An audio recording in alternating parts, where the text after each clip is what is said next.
What a disaster. Got them packed in here. I need to get that weight off the Rubicon. It's just sitting there for like a week. They're in here nice and tight.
All right, you guys, here we are.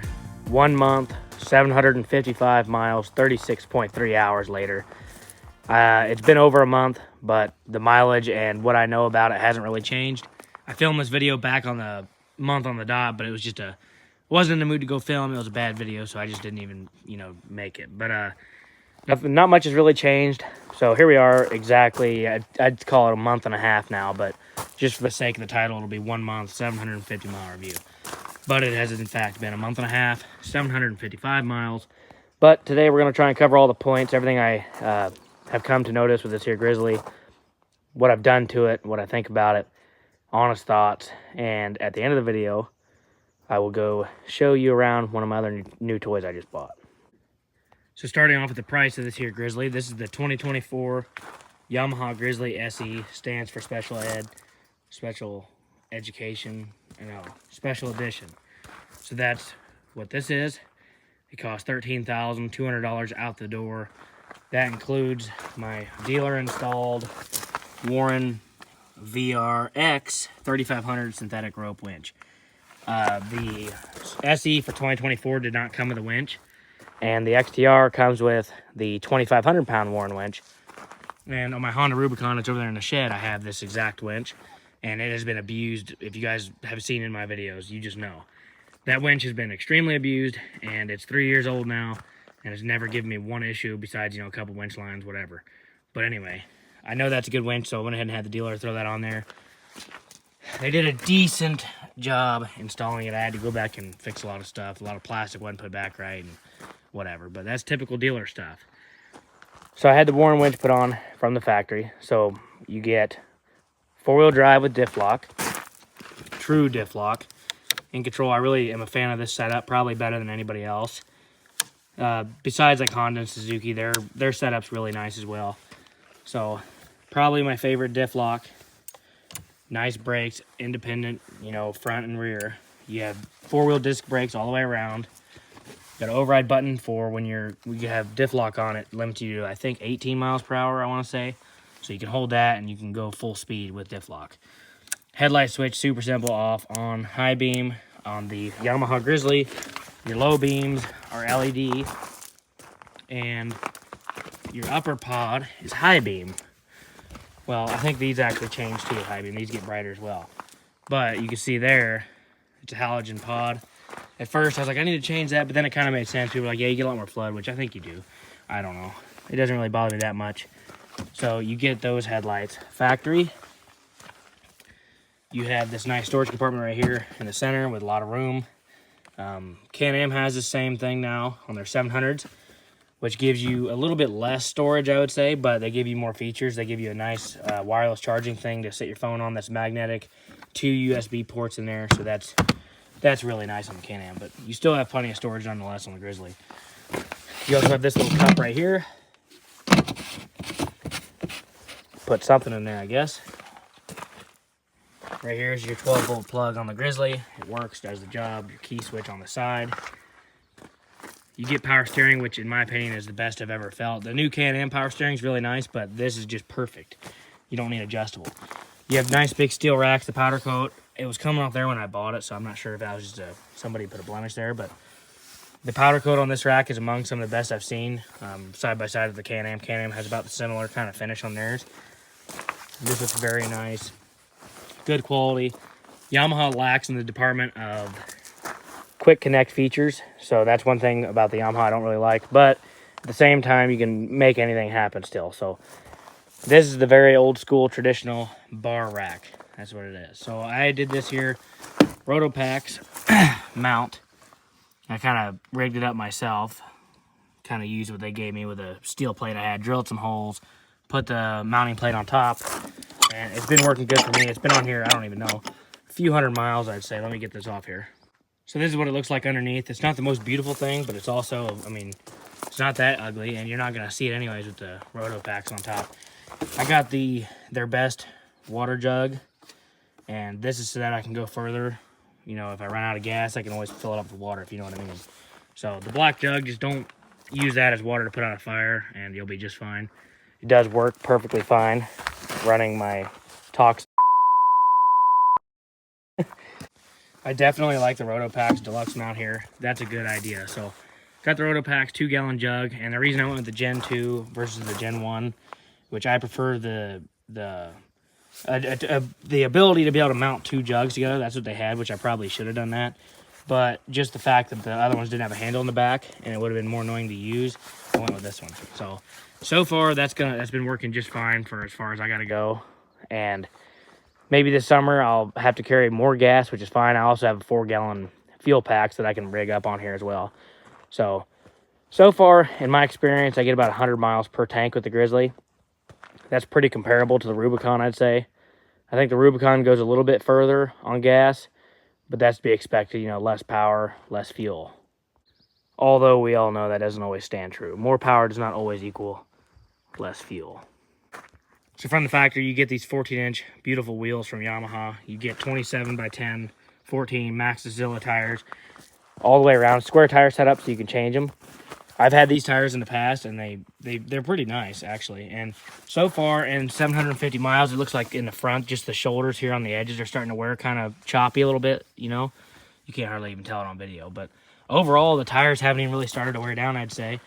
And they ride pretty decent on the road and hard pack, a little wishy-washy on the hard pack and gravel. So I was all gung-ho about changing them, but if you've priced tires, you know they're expensive, and resale value around here where I live for a tire like that is 0. So I might as well run those, get some miles out of them, maybe later. Get one summer out of these tires at least. I'll be happy with that. Another thing you get with the Grizzly, there's another storage box back here. I'm not even going to open it. It's decent. Little storage. Not watertight, not dustproof. You get a nice LED light. You get a 2-inch hitch receiver from the factory, which is very nice. And I went with this cheap Amazon 2-inch recovery shackle. It's the CVT, their Ultramatic transmission. Super buttery smooth, park, reverse, neutral, high and low. Now, for years, this has always been the best system. For reliability, I'd say the belt still is, and the clutches and all that still is, and I'd say the way it takes off, accelerates, decelerates, everything's amazing. But the Can-Am with their adjustable engine braking, the engine braking on the Can-Am is on par or better than this, and the shifting. The actual shifting mechanism on the Can-Am is definitely by far 10 times better now. This still obviously acts better, you know, the way it drives with the belt. Not anything wrong with the Can-Am, it's definitely smooth. This one's abnormally smooth right now, but normally this is not that smooth. And when I'm driving, I kind of got to work it, but it's not terrible. It could just need an adjustment, but I don't notice it unless I'm putting around and I'm going forward, reverse. It gets annoying after a while, but not bad overall. With the deluxe or the special edition, you do get these painted plastics. They look really nice. Really good quality stickers. I assume that's some sort of 3M vinyl. It's really good. So you have very nice painted plastic. The back is black, which is kind of a complaint because you can see I've actually taken, I mean, I'm not going to say I haven't abused this because I do ride my stuff hard, but I've actually taken care of this and haven't worked out of it like I had my Honda. So this is all just for me getting on and off, and every once in a while accidentally kicking it or whatever. You get plenty of scratches, stuff of that nature. And then these tires throw a bunch of rocks, so when this thing's clean, you can still see it. This right here is all chewed up, and up here there's tons of nicks in this black plastic. So that's kind of annoying, and I'll go ahead and say that's one of my biggest complaints with this machine is these floorboards. People say they crack if you hit stuff. I'm not and I'm not even worried about that. But the biggest problem is half of it's the tire, half of it's just a poor design here. But when you're riding this, you can see right now the dust, but that's dust normal. But if I'm riding in a lot of mud or a wet road, I'll get mud all the way up to here. Like my whole leg will be covered in mud. And that is just unacceptable. I'm not even mud riding. I'm just going down the road that's always like that, you know. So that's the biggest complaint. And then if you're running on a road that's wet, you will get soaking wet. So I have to do something about it. I'm going to try and come up with some sort. I've seen several people do it. They just make their own little fender flare that comes down here. I'm going to do that, try it. If it doesn't fix it, then I guess I'm going to have to go with the full aftermarket ugly fender flares, which I don't want to do. Which they make those from Yamaha. They look okay. I just don't really want to add width to my machine if I can avoid it. I'd like to just go down here.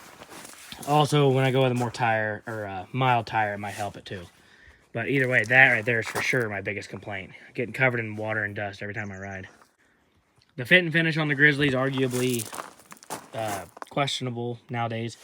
With things like that, you know, little stuff like that from the factory. People say that's bad, like, oh, really loose headlights. I don't really see a problem with that, because to me, that's just like it's rubber bushing. It's not just sitting there shaking viciously. Nothing wrong with that. So mainly just little things like that, the bumper touching the plastic. Up here, this gap is not consistent with the gap on that side. That's kind of across the board with all Grizzlies. This headlight plastic doesn't seem like it fits very well. And just little stuff like that. I mean, overall, it's not bad at all. I did have an issue there where I had that zip tied. I had that rubbing right here. Every time I'd turn this, it'd catch this plastic, make noise, some cable there or something. One thing on the Grizzly I really like too is that there's no U-joints on the drive lines that I could see. It looks like they're just straight shafts, front and back. Super convenient, nice to have. Another thing that concerns me with the Grizzly, everybody talks about the rear diff lean. Now mine looks questionable. But a lot of people have the diffs rip out, which that's just a faulty design. And for a machine that's been around for so many years, they should have had that perfected. Look at that. There's no brace on top. So there's aftermarket solutions to have a diff brace, right? I don't recommend it for myself. I'm not going to do that. I'm just going to let it run. If the diff rips out, you know, prematurely, and what I believe is to be very premature, I'm going to take it to the dealer, and they're going to either fix it, or I'm going to sell the Grizzly and never buy another one. Because that's something I shouldn't have to do from the factory, really. You don't have to brace up your diff. It's bullcrap. I mean, people that do it on big, you know, huge tires, I get it, whatever. But if I have an issue with these tires, and no matter how hard I ride, if that diff rips up, then I'm going to have a problem with Yamaha. So, I'm not doing the diff brace. I did do the custom exhaust tip from TNT Restoration, and you notice it's not on there now. Nothing wrong with this exhaust tip. In fact, if you want one, I'll have it linked down in the description or the comments. Very nice sounding exhaust tip. Good upgrade. But I just like the quietness. You know, I'm a neighborhood cruiser, and up in the mountains, I want to try and be quiet. It adds a little bit of noise, not obnoxious. And I want to keep this machine as stock as possible, at least for a while. So I'm not going to run the EHS tuning. I'm not going to do the air intake mod. That's another thing with these Grizzlies that I shouldn't even have to worry about, but supposedly is a problem. Let me get the seat off. So, is that normal? No, it's not. Look. Okay. So, 2024 Yamaha Grizzly already has a bolt falling out of the airbox. So, there you go. So, on these new Grizzlies, or any Grizzly, I don't think it's as big of a problem now as it used to be, but supposedly,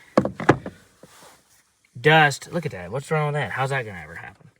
Anyway, supposedly dust gets between the air intake and the filter, whatever, because it's not a screw-on style filter. Me personally, man, I got a lot of oil in there. Gee whiz. Either way, I'm not worried about that either. I'm not changing it. If that's a problem, that's really pathetic, like I said again. For a machine that's been around for so many years, I don't expect any issues, right? They should have had all this stuff worked out by now. So I'm not going to go spend tons and tons of money on tuning and tons of money on diff brace and money on that. I'm going to give you guys the realest, honest feedback you can get out of a Grizzly. And I'm going to put it to the test to see if it's all gimmick or if it's, you know, if I run into these problems, then we'll give it some credit. But all I'm saying is my goal is 100,000 miles in the long run. Now, that's just absurd. So, right now, the goal is 10,000 miles. We're already almost at 1,000, and riding season's not even here. It's been cloudy and cold. So, you're going to have the honest feedback, and this thing's going to get tons and tons of miles. So, I guess we'll go over that now. 750 miles I am impressed. I have not had a single issue with this machine. My Honda Rubicon, now obviously the Rubicon's been brutalized from the day I bought it. And I had a wheel bearing go out on it at 400 miles. The Grizzly, upon inspection, the brakes are perfect. The wheel bearings are perfect. There's nothing wearing down that I could tell. Everything seems to be beautiful. The oil still looks clean and brand new. This is the second oil change, or the second set of oil. But overall, like, everything on the machine still looks brand new at 750 miles. I don't have any wear items. So I'm very happy with that. Nothing seems to be vibrating loose. The only thing I just noticed, which that kind of really ticks me off actually, kind of more than ticks me off, it kind of pisses me off. A bolt falling out of there already. So note that. That's an issue. So I'll put that down in my book because I keep up with everything. That way, when I do the 10,000 mile review, which most people will never ever put 10,000 miles on an ATV, I plan on doing it in less than 2 years. So when I make a video saying, look at my Grizzly, I will be the one you look at for credit and credibility on problems. And I'll be able to tell you everything. Just like I pretty much can with my Honda, right? It's been severely abused. It's only got 3,500 miles on it. But that's a separate video. I'm going to talk about the Rubicon again. I need to do an update on the Rubicon compared to the Grizzly. Thought about doing a comparison, but I might still. I don't know. The Grizzly has grown on me for sure. The way it rides is super nice. It's definitely an impressive machine. Performance is nice. The Can-Am, you know, has its fancy upgrades and a little bit more power or whatever, but really overall for me, I prefer this still over the Can-Am. For reasons such as the brakes, that's the main thing over the Can-Am for me. The brakes. Love the brakes. The Can-Am, I do like the electronic throttle. It is something that might mess up, but this will wear your thumb out if you're not used to riding all the time. If you're always wide open. I mean, so throttle on the Can-Am is better. I prefer this four-wheel drive button select. Everything button select-wise is definitely better on the Yamaha. Because the Can-Am, it's all like little flimsy, little stupid buttons on top. You could easily break off, probably. So, I prefer this. I prefer my gauge cluster. Brakes, for sure. I get dual, or four-wheel disc brakes on the Can-Am. You only get one brake caliper, I think, on the right side. Can-Am gets 2-inch hitch receiver. Can-Am probably rides a little smoother. Storage options are endless on the Can-Am. Their link system is amazing. Serviceability on the Can-Am is amazing now. Everything. So the Can-Am is definitely a good thing to be looking at, especially being less money. But if you like Yamaha, you like Yamaha. And with the 10-year belt warranty and that known reliability that I'm going to put to the test, this is why you want a Grizzly. And my friend's the one with the Can-Am, so I'll be able to tell you, too, about it. You know, if it breaks down, whatever. We're going to see. He bought it like a month or less after I bought this. So they're pretty close in age. He doesn't ride as hard as I do. He doesn't put the miles on that I do. But nonetheless, if his blows up at 1,000 miles or needs a belt in a couple hundred miles, I'll be able to let you know. Let me get this airbox lid back on, button back up. I also get asked often about the heat situation on the Grizzly. And now that it's been warmer and I've put some more miles on it, I can speak on that. The heat, when you're driving it down the road, I don't notice it. But if you are putting around or idling, it does get extremely hot all down the sides of your legs. So you'll be burning alive at idle. So that is something to note as well. One thing on the Grizzly that I have questions on is the dipstick. Not a huge fan of that, just sitting there. You know, I prefer, there's my oil, but I prefer the screw-on style.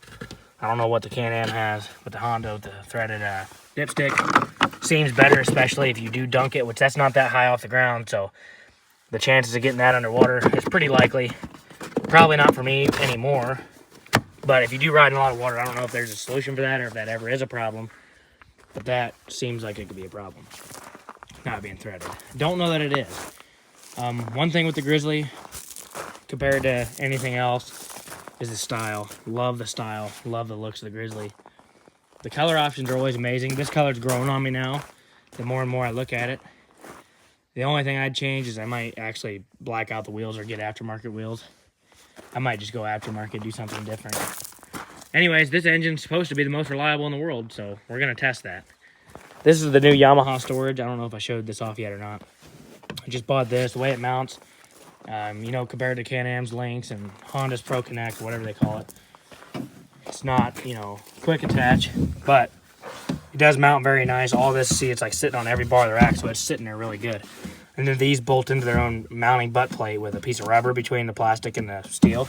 So that's nice. And then back here, this bolt, they send you extra bolt. It goes all the way through with a spacer and just ties back into where the rack factory mount is. And overall, the box seems pretty good. It says the limit is 180 pounds.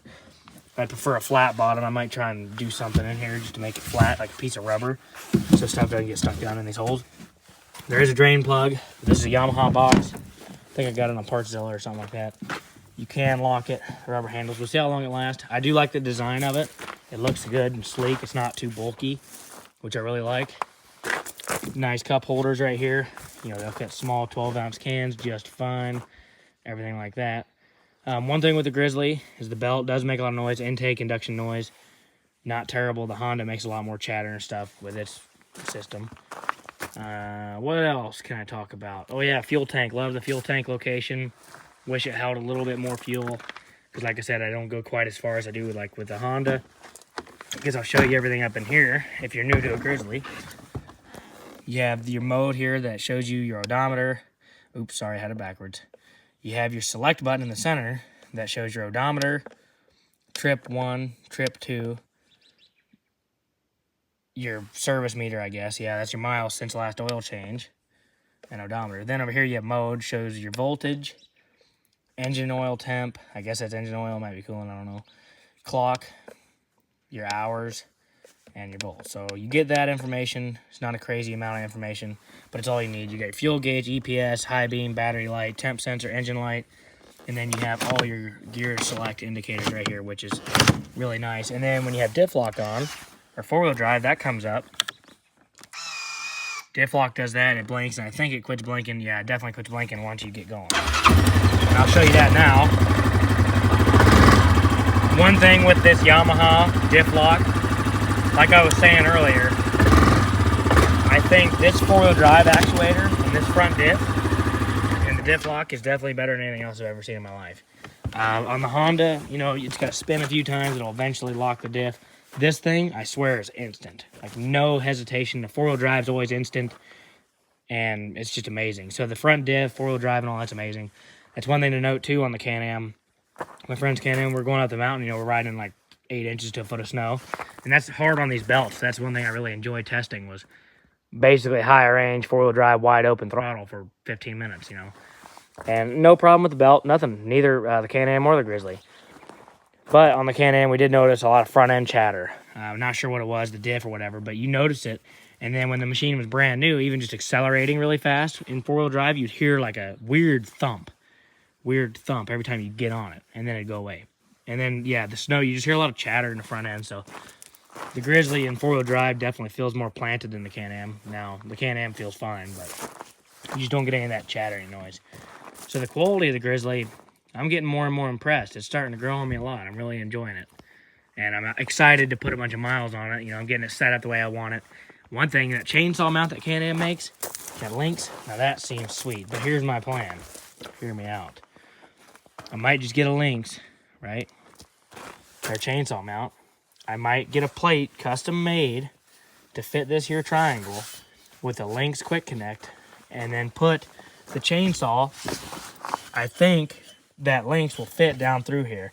And to be honest with you, even if I gotta trim this a little bit and do whatever I gotta do, as long as that radiator's not gonna be too hot, I don't know. But we're gonna try and engineer a Lynx mount on this Grizzly, because I really like that chainsaw attachment. It's better than the Copen I've seen. It's just nothing beats that Lynx chainsaw mount. So I'm gonna try and rig that up on the Grizzly. That's my plan, or come up with my own similar system if I can. But yeah, another thing to cover, I guess, is top speed of the Grizzly.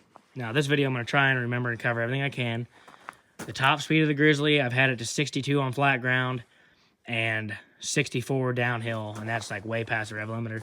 One thing to note is you can comfortably go 55 to 60.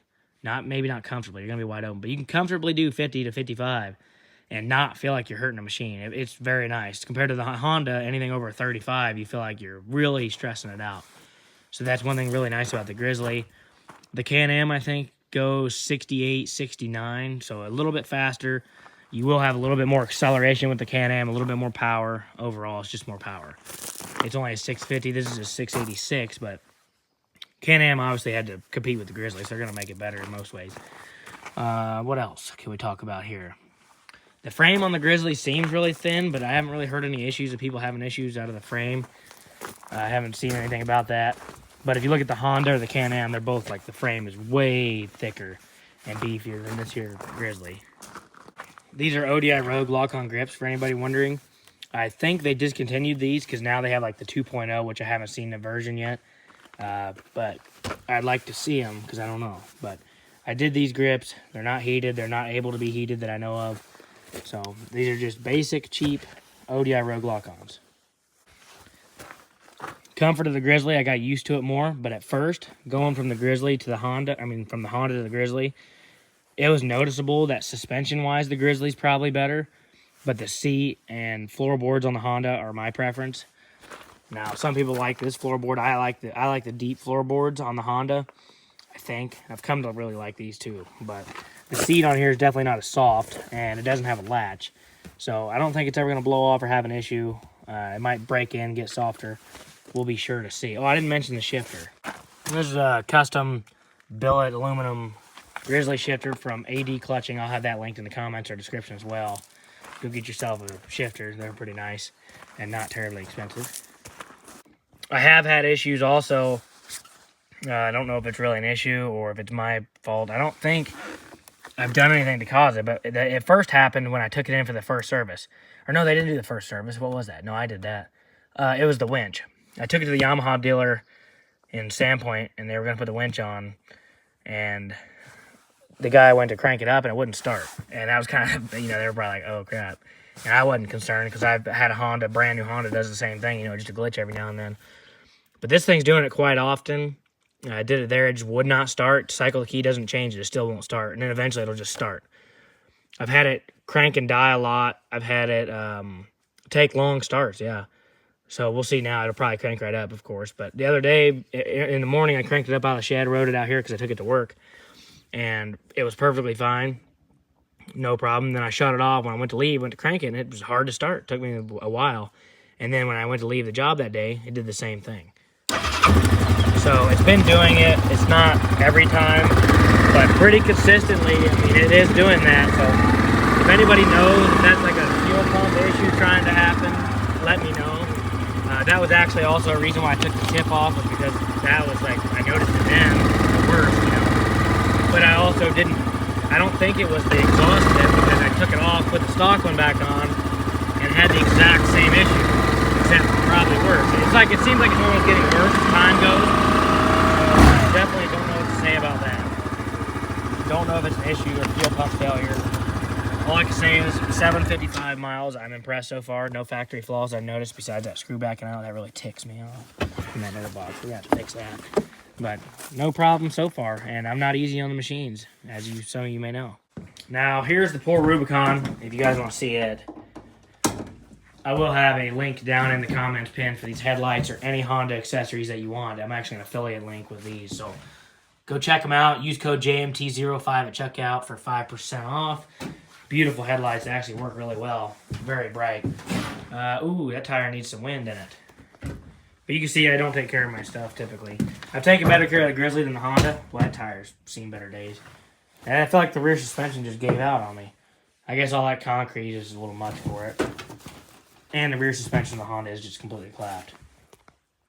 But the Honda here, after severe abuse, see, there's those floorboards I was telling you about.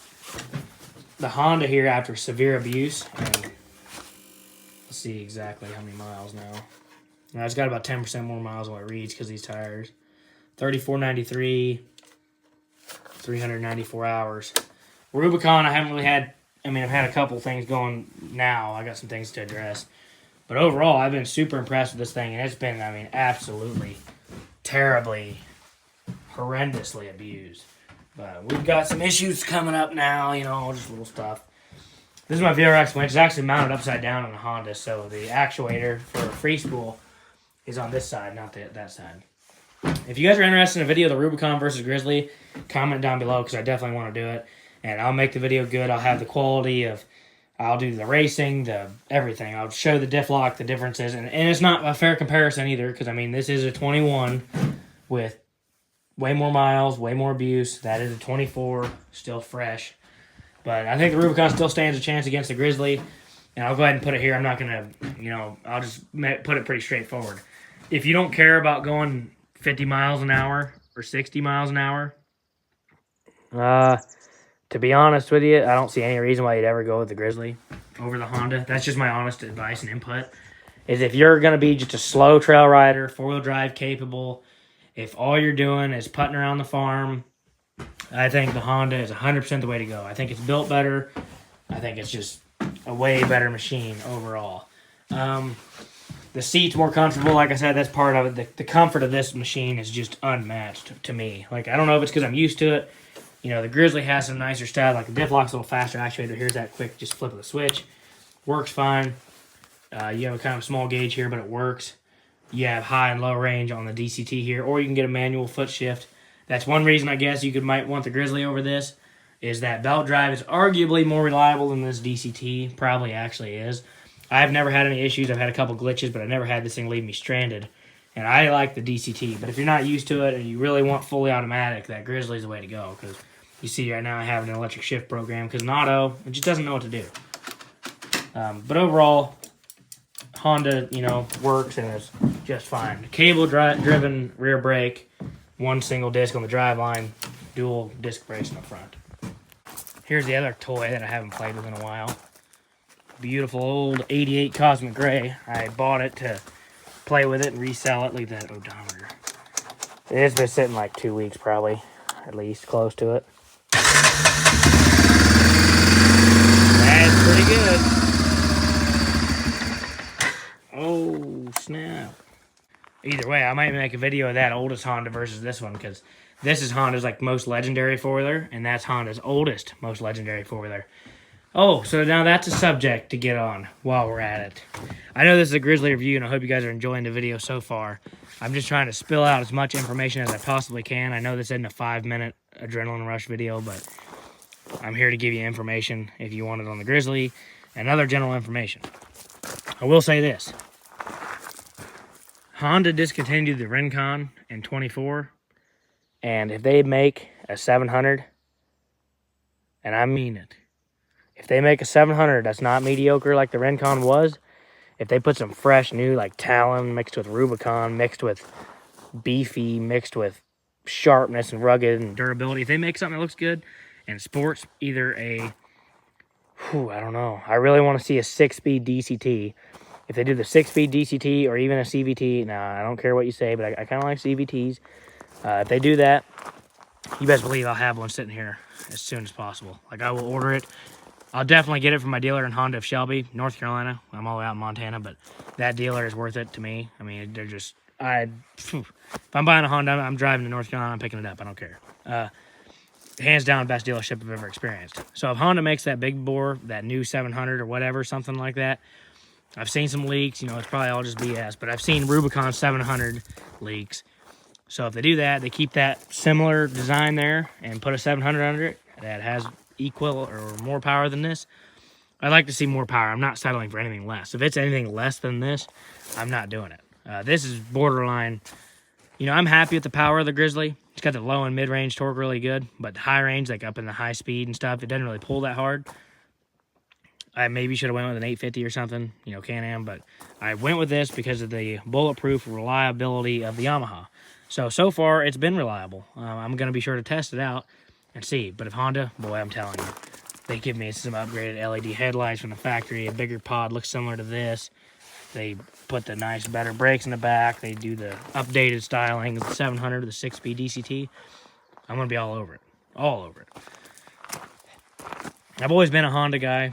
I actually grew up Yamaha guy. When I was 2 years old, I rode on the back of a Big Bear with my dad all the time. That was the four-wheelers we had. My mom had a two-wheel drive 2000 model Big Bear 400. My dad had a 02 Big Bear 400. I remember it clear as day. It had a camo seat cover. It was four-wheel drive. I think it was all-time. I don't know what the 02s were. It might have been all-time. Or maybe that's when they come out of the on-command.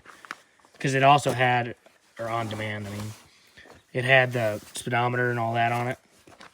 So that was nice. But I have pictures of it still, brand new and stuff. It's pretty cool. So grew up on the Big Bears, and then I always loved Yamaha most of my childhood. And then I got a Suzuki King Quad 500. or Quadmaster, whatever it was. Rode that, blew the motor up in it. And then I went back to a Yamaha. I went and bought another Big Bear for a very good deal, $1,400 at the time. Now you would never find one for that. But it was super clean, good condition. Got it home, and it immediately started running like crap. I was like, oh no, I got scammed. And then my dad remembered in the back of his mind from the Big Bear days, check the spark plug, because for some reason Big Bears eat spark plugs. I put a new spark plug in it at 4-wheel rode like a top. I drove that thing hard a lot. So hard that I actually blew the rear diff in it and trashed the whole thing. Broke the bumper, did all kinds. So then I actually sold it for $1,600 with a blown rear diff in rough shape. So I made $200 on it after abusing it for about a year.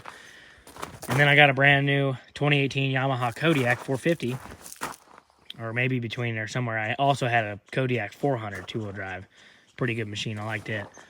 And then I got a brand new, that was like my dream foiler. And back when I was a kid, I remember this. Like the Grizzly. I remember, oh, the Grizzly 700, that was, you know, the baddest machine. I just dreamed of it. But I don't know why. I just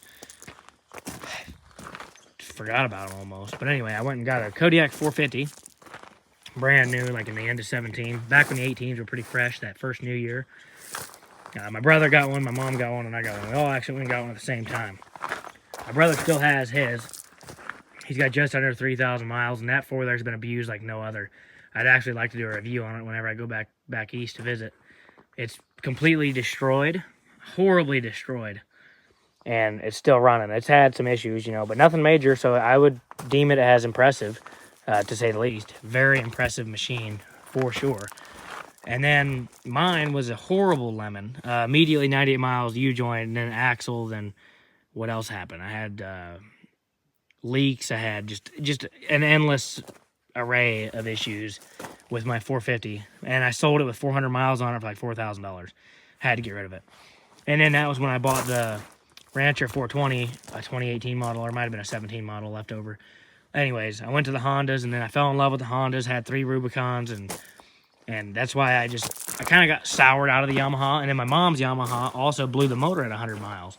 And that's kind of strange. So anyways, a couple lemons here and there, whatever. But I was in love with these because I beat on these so bad. They just take it. They never break. But I've heard very good things about the Grizzly. And it's supposedly basically the best Yamaha they ever made, I guess. So we'll see what happens. We'll test it out. And I'd say I'm impressed. I went into it with a little bit of a bad attitude because I was still a little sour towards Yamaha. But like I said, the more I have this, the longer I ride it, the more I really enjoy it.